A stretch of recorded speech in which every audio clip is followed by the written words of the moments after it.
আল্লাহ ম্যাগ দে, পানি দে, ছায়া দে রে তুই। শিল্পী আব্বাস উদ্দিন আহমেদের গানটির কথা মনে আছে?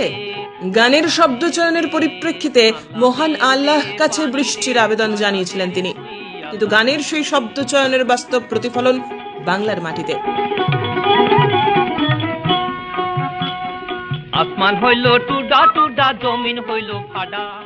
গান গেয়ে নয়, এবার নামাজ পাঠ করে মহান আল্লাহর কাছে প্রার্থনা জানাচ্ছেন মুসলমানেরা। ভাবছেন কেন প্রার্থনা? জানলে আপনিও কিন্তু অবাক হবেন। আমরা প্রাকৃতিক আবহাওয়া তীব্র দাবদাহ চলছে, এই তীব্র দাবদাহ থেকে বাঁচতে আমরা আল্লাহর কাছে মোনাজাত এই ইস্তেসকার নামাজের মাধ্যমে করলাম, যেন আল্লাহ আমাদের রহমতের পানি বর্ষণ করেন। তৃষ্ণার্ত চাতকের ন্যায় এক ফোঁটা বৃষ্টির জন্য আল্লাহর কাছে প্রার্থনা। মুর্শিদাবাদের শামশেরগঞ্জের চাচঞ্জ কবরস্থান ময়দানে শরীয়ত অনুসারে বিশেষ ইস্তেখারার নামাজ পাঠ। স্বচ্ছ বাড়িধারার আশায় মহান আল্লাহ দরবারে ক্ষমা চেয়ে বৃষ্টির জন্য বিশেষ ইস্তেখারার নামাজ পড়লেন মুসলিমরা, তাতে শামিল কৃষক সহ বিভিন্ন পেশার লোকজন। আমরা ইসলামিক দৃষ্টিভঙ্গি জানি যে আল্লাহর দরবারে চাইলে আল্লাহ কাউকে নিরাশ করেন না। আল্লাহ বলছেন, আমরা আল্লাহর পাপী তাপী বান্দা, এলাকার মানুষ, চাচণ্ড গ্রামের মানুষকে নিয়ে সমবেত হয়েছি।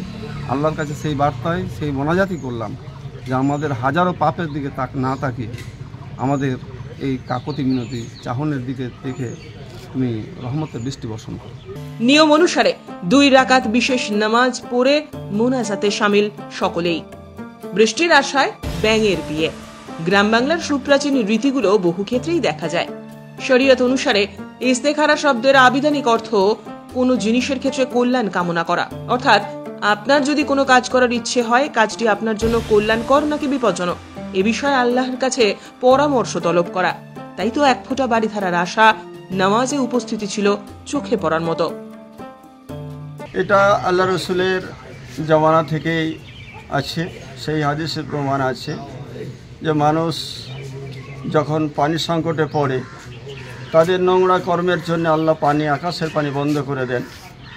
অতএব আল্লাহ রসুলকে সাহাবায়ে কেরামরা বলতেন যে আল্লাহ রসুল পানির সংকটে আমরা পড়েছি, অতএব আমাদের জন্যে পানির জন্য দোয়া করে দিন। আল্লাহ রসুল সাহাবায়ে কেরামদের ডেকে নিয়ে এসে সালাতে ইস্তিসকা পড়েছেন এবং আল্লাহর কাছে প্রার্থনা করেছেন, আল্লাহর কাছে দোয়া চেয়েছেন, আল্লাহ রহমতের পানি দান করেছেন।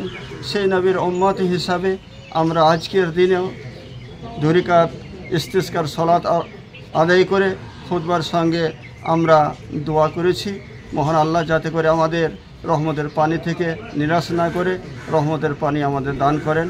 আমরা যেন সেই পানি নিয়ে আমাদের ছেলে মেয়ে, সেই জীবজন্তু সকলেই যেন আমরা সুস্থভাবে বেঁচে থাকতে পারি।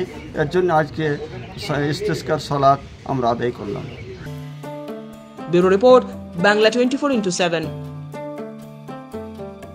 হার্ট অ্যাটাক বা স্ট্রোক, অ্যাক্সিডেন্ট হোক বা বাস, যে কোনো এমার্জেন্সিতে ভরসা থাকুক মোহনস মেডিকেল সেন্টারে। Multi speciality nursing home, ICU, dialysis centre, modular operation theatre, CT scan সহ উন্নত পরিকাঠামো।